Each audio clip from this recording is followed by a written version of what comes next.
বাংলাদেশের মহান স্বাধীনতা জাতীয় দিবস 2026 উপলক্ষে বিএনপি আয়োজিত আজকের এই অনুষ্ঠানের সম্মানিত সভাপতি, আজকের এই অনুষ্ঠানে উপস্থিত স্বাধীনতা যুদ্ধে অংশগ্রহণকারী বীর মুক্তিযোদ্ধাগণ, আমাদের মঞ্চের সামনেও আছেন, মঞ্চে উপস্থিত আছেন কয়েকজন, সরকারের সম্মানিত মন্ত্রীবৃন্দ, মাননীয় সংসদ সদস্যবৃন্দ, সুশীল সমাজের প্রতিনিধিবৃন্দ, সম্মানিত আলোচকবৃন্দ এবং আমার সামনে উপস্থিত আমার দলের প্রিয় সহকর্মী ভাই ও বোনেরা, আসসালামু আলাইকুম। আমি শুরুতেই 1971 সালের মহান মুক্তিযুদ্ধের সকল শহীদদের প্রতি গভীর শ্রদ্ধা জানাই। স্বাধীনতার ঘোষক শহীদ রাষ্ট্রপতি জিয়াউর রহমান সহ বাংলাদেশের স্বাধীনতা ও মুক্তিযুদ্ধের ইতিহাসের সকল জাতীয় নেতৃবৃন্দকে কৃতজ্ঞতা জানাই। সকল বীর মুক্তিযোদ্ধা, আহত ও পঙ্গু মুক্তিযোদ্ধা এবং মুক্তিযুদ্ধকালীন বাংলাদেশের সাহসী জনগণের অবদানকে স্মরণ করছি, যাদের অনন্য অবদানে আমাদের আজকের এই স্বাধীন বাংলাদেশ। সম্মানিত উপস্থিতিবৃন্দ, সাধারণত এর আগেও যখন 26শে মার্চ, 16ই ডিসেম্বর বা এই ধরনের ঐতিহাসিক দিনগুলোর আলোচনা সভা অনুষ্ঠিত হয়েছে, এর আগেও আমি দু একবার একটি কথা আপনাদের সামনে বলেছিলাম। সেই কথাটা দিয়েই আজকে আমার খুবই সংক্ষিপ্ত বক্তব্যটি উপস্থাপন করতে চাইছি। যে কথাটি আমি আপনাদের সামনে বলেছিলাম সেটি ছিল এমন, সেটি হলো, অতীত নিয়ে সবসময় পড়ে থাকলে এক চোখ অন্ধ, আর অতীতকে যদি আমরা ভুলে যাই তাহলে আমাদের দু চোখই অন্ধ।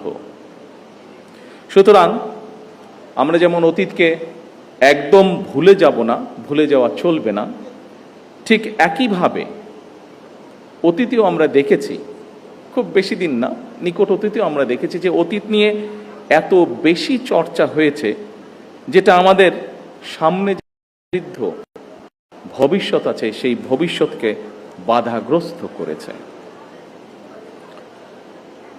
সম্মানিত উপস্থিতিবৃন্দ, এখানে আলোচকবৃন্দ কয়েকজনই তাদের বক্তব্যে বলেছেন, বাংলাদেশের ইতিহাসের সবচেয়ে গৌরবজনক অধ্যায় আমাদের স্বাধীনতা এবং 1971 সালের মহান মুক্তিযুদ্ধ।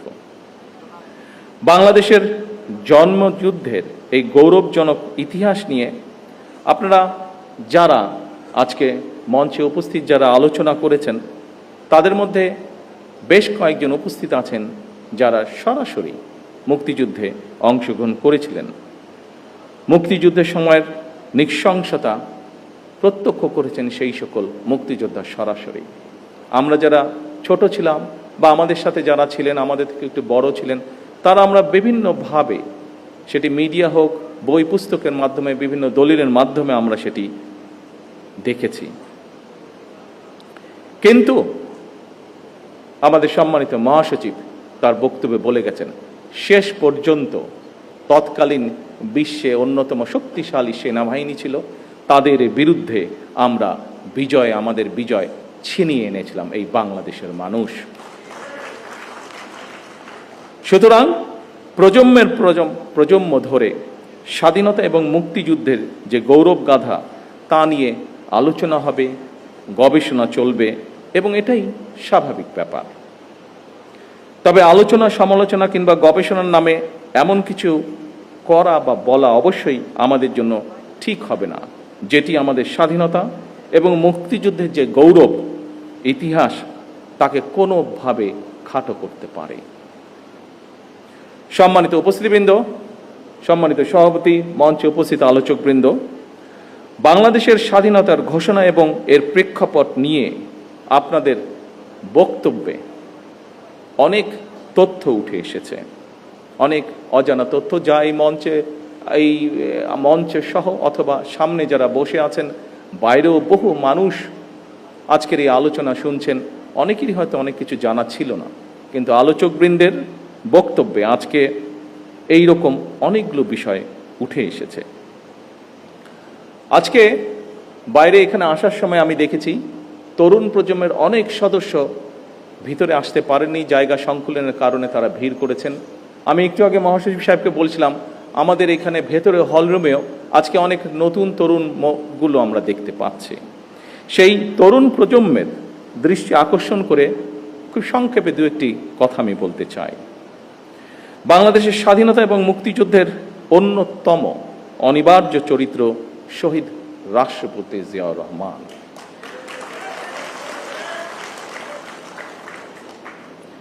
আমরা দেখেছি অতীতে যেভাবে শহীদ জিয়াউর রহমানকে, তার অবদানকে, তার কাজকে খাটো করার চেষ্টা করা হয়েছে, এর থেকেই প্রমাণিত হয়েছে শহীদ রাষ্ট্রপতি জিয়াউর রহমান অবশ্যই বাংলাদেশের মুক্তিযুদ্ধের একজন অনিবার্য চরিত্র।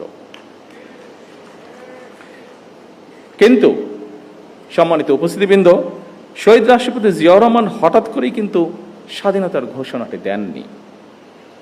শহীদ জিয়া প্রথম জীবনে অবশ্যই একজন রাজনৈতিক কর্মী ছিলেন না, তিনি একজন সামরিক সৈনিক ছিলেন। তবে তিনি বাংলাদেশের স্বাধীনতার যে স্বপ্ন, সেটি যে তার মনের মধ্যে সেই বোধ শক্তির পথ থেকেই লালন করতেন, এটি কিন্তু তার একটি লেখায় ফুটে উঠেছে। স্বাধীনতার চিন্তা চেতনা যে তিনি ধারণ করতেন, একটি স্বাধীন বাংলাদেশের জন্য যে তার একটা দীর্ঘ মানসিক প্রস্তুতি ছিল, সেটি আমরা তার একটি লেখা থেকেই পরিষ্কারভাবে বুঝতে পারি। কথাগুলো আমার নয়, কথাগুলো কারো মন গড়াও নয়, এই কথাগুলো আমরা তার নিজের লেখনী থেকে আমরা জানতে পারছি। আমরা স্বাধীনতা এবং মুক্তিযুদ্ধ নিয়ে শহীদ জিয়ার নিজের লেখা একটি প্রবন্ধ আছে। প্রবন্ধটির নাম একটি জাতির জন্ম। সেখানেই এই কথাটি আমি আগেও বলেছিলাম, একটি জাতির জন্ম প্রবন্ধটি, সেখানে প্রবন্ধটি যথেষ্ট বড়। আমি খুব সংক্ষেপে সেই প্রবন্ধের দু একটি লাইন আপনাদের সামনে বলবো, যেখান থেকে পরিষ্কার হয়ে যাবে পুরো বিষয়টি। এই প্রবন্ধের মাধ্যমে আমরা জানতে পারি যে স্বাধীন বাংলাদেশ, সার্বভৌম একটি বাংলাদেশের স্বপ্ন বহুদিন যাবৎ শহীদ জিয়ার মনে শহীদ জিয়া লালন করছিলেন। শহীদ প্রেসিডেন্ট জিয়াউর রহমানের লেখার নিবন্ধটি দৈনিক বাংলা পত্রিকার প্রথম 1972 সালের 26শে মার্চ প্রকাশিত হয়েছিল। এই প্রবন্ধটি ছিল বাংলাদেশের প্রথম স্বাধীনতা দিবস। 1971 সালে দেশ স্বাধীন হবার পরে প্রথম যে আমরা স্বাধীনতা দিবস পালন করি, সেই দিবস উপলক্ষে যে প্রথম ক্রোড়পত্রটি প্রকাশিত হয়েছিল, সেই ক্রোড়পত্রে এই লেখাটি ছাপা হয়েছিল বা প্রবন্ধটি ছাপা হয়েছিল। প্রবন্ধটি ছিল এইরকম, যেই লাইনটি আপনাদের সামনে আমি উল্লেখ করতে চাইছি। এই প্রবন্ধটি বা নিবন্ধটির শেষ প্যারায় শহীদ জিয়াউর রহমান লিখেছিলেন, তখন রাত 2:15 26শে মার্চ 1971 সাল। রক্তের আখরে বাঙালির হৃদয়ে লেখা একটি দিন। বাংলাদেশের জনগণ চিরদিন স্মরণ রাখবে এই দিনটিকে, স্মরণ রাখবে, ভালোবাসবে। এই দিনটি তারা কোনোদিন ভুলবে না, কোনো দিন না। এভাবেই উনি লিখেছিলেন। সম্মানিত উপস্থিতিবৃন্দ, 1971 সালের 26শে মার্চ রাত 2:15 কি হয়েছিল, আমি মনে করি স্বাধীনতা এবং মুক্তিযুদ্ধের ইতিহাস নিয়ে যারা গবেষণা করেন, এই তথ্যটি অবশ্যই তাদের জন্য একটি গুরুত্বপূর্ণ দলিল হতে পারে। কারণ শহীদ জিয়ার লেখা এই 1972 সালের প্রবন্ধটি যখন প্রথম প্রকাশিত হয়েছিল, তখন কিন্তু মাত্র মুক্তিযুদ্ধ শেষ হয়েছে। যারা মুক্তিযোদ্ধা ছিলেন, যারা মুক্তিযুদ্ধের সঙ্গে প্রত্যক্ষ বা পরোক্ষভাবে জড়িত ছিলেন, তারা কিন্তু প্রত্যেকেই তখন বেঁচে ছিলেন, যারা বেঁচে ছিলেন যুদ্ধের শেষের পরে। এই প্রবন্ধটি প্রকাশিত হওয়ার পরে কারো পক্ষ থেকেই আমরা কোনো রকম এমন কিছু আপত্তি বা এমন কিছু কথা পাইনি যা এই প্রবন্ধ বা লেখাটিকে কন্ট্রাডিক্ট করে। শহীদ জিয়ার এই প্রবন্ধটি যে শুধু 1972 সালের 26শে মার্চই প্রকাশিত ছিল তাও নয়, আরেকটি কবে প্রকাশিত হচ্ছে সেটি আমি বলছি, এবং সেই সময়টি বলার মাধ্যমে এখানে আলোচকবৃন্দ কিছু কিছু বিষয় বলেছিলেন সেই সময়কার রাজনৈতিক প্রেক্ষাপট বা বিতর্ক। পরবর্তীতে আমরা দেখেছি শহীদ জিয়াকে খাটো করার জন্য বহু অপচেষ্টা হয়েছে, কিন্তু এখন আপনাদেরকে যেই কথাটি বা যেই তথ্যটি আমি দিব বা যেই কথাটি বলবো তার মধ্যে থেকে একদম সঠিক যুক্তি তর্কের মাধ্যমে প্রমাণিত হয়ে যাবে যে শহীদ জিয়াকে খাটো করার চেষ্টা করা হয়েছে। কিন্তু আগেই আমি বলেছি যা সত্য তা সত্যই। শহীদ জিয়া যে মুক্তিযুদ্ধের একজন অনবদ্য চরিত্র, এটিকে লুকানোর কোনোই উপায় নেই। সম্মানিত উপস্থিতিবৃন্দ, শহীদ জিয়ার নিবন্ধনটি 1974 সালে আবারও প্রকাশিত হয়েছিল সাপ্তাহিক বিচিত্রা। বিচিত্রা নামে একটি ম্যাগাজিন ছিল সাপ্তাহিক, সেটিতে প্রকাশিত হয়েছিল। শহীদ জিয়ার লেখা একটি জাতির প্রবন্ধ লেখাটি আমাদের মুক্তিযুদ্ধের একটি অনন্য দলিল।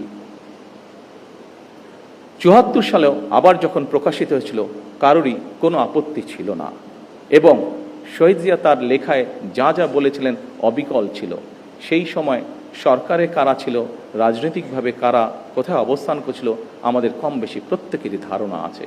কিন্তু সেই সময় তৎকালীন সরকার অথবা রাজনৈতিক ব্যক্তিত্ব কেউ শহীদ জিয়ার কোনো লেখার প্রবন্ধটির কোনো বক্তব্যকে কেউ কোনোভাবেই খণ্ডন করেননি, চেষ্টাও তারা করেননি। কারণ সেই সময় যারা ছিলেন তারা জানতেন শহীদ জিয়ার প্রতিটি বাক্য, প্রতিটি শব্দ প্রবন্ধে লিখিত সত্য সেগুলি।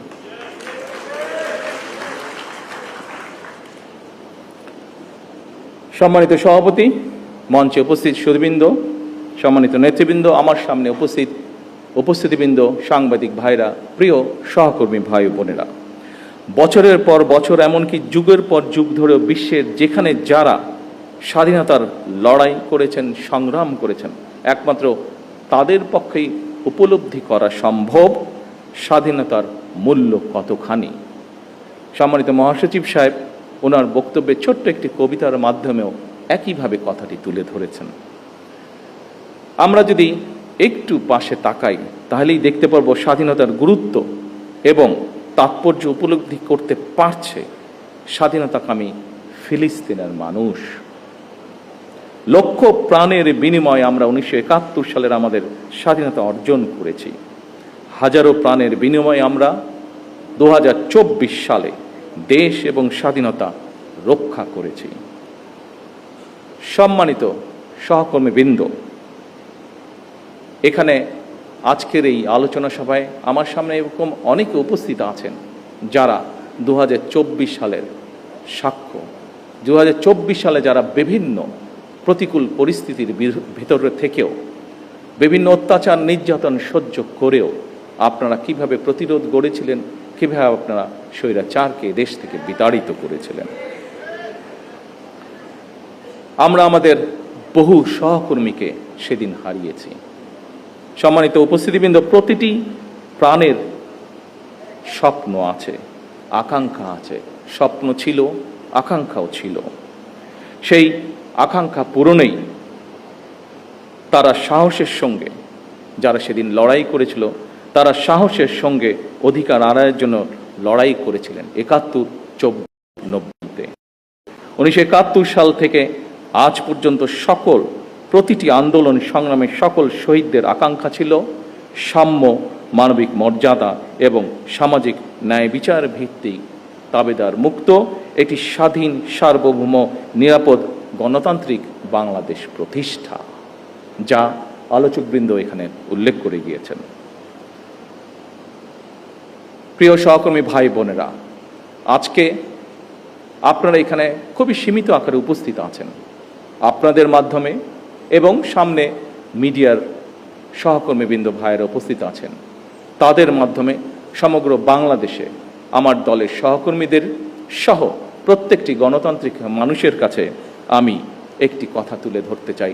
আজকে আমাদের এই মহান স্বাধীনতা দিবসে আমাদের আকাঙ্ক্ষা সীমাহীন হলেও সম্পদের সীমাবদ্ধতা আমাদের রয়েছে।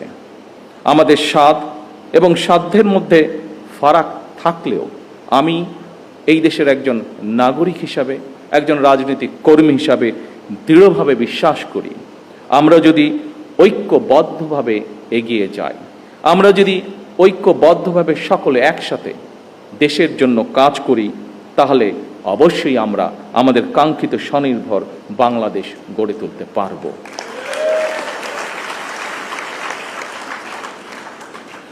বর্তমান গণতান্ত্রিক সরকার আপনাদেরই সরকার। বর্তমানের গণতান্ত্রিক সরকার এদেশের মানুষের নির্বাচিত সরকার।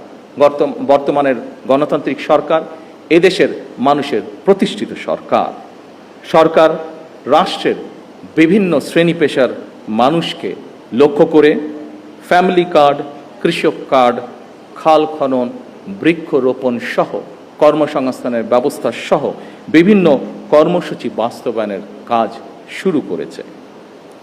জনগণের জীবন মান উন্নয়নের বিভিন্ন পদক্ষেপ আমরা গ্রহণ করছি। প্রতিনিয়ত তার জন্য আপনাদের এই সরকার অক্লান্ত পরিশ্রম করছে, চেষ্টা করে যাচ্ছে। আসুন আমাদের এবারের স্বাধীনতা দিবসের অঙ্গীকার হোক সমাজের একটি অংশ নয়, বরং আমরা সকল শ্রেণী পেশার মানুষকে নিয়ে এই দেশে আমরা ভালো থাকব। এটিই হোক এই স্বাধীনতা দিবসের অঙ্গীকার। আসুন আমরা প্রত্যেকে একসাথে সহাবস্থানের মাধ্যমে প্রত্যেকে খারাপকে দূরে ঠেলে দিয়ে ভালোকে সাথে নিয়ে ভালো থাকার চেষ্টা করি। এই হোক আমাদের আজকের স্বাধীনতা দিবসের অঙ্গীকার, প্রত্যাশা, প্রতিজ্ঞা, শপথ। আল্লাহ হাফেজ। বাংলাদেশ জিন্দাবাদ।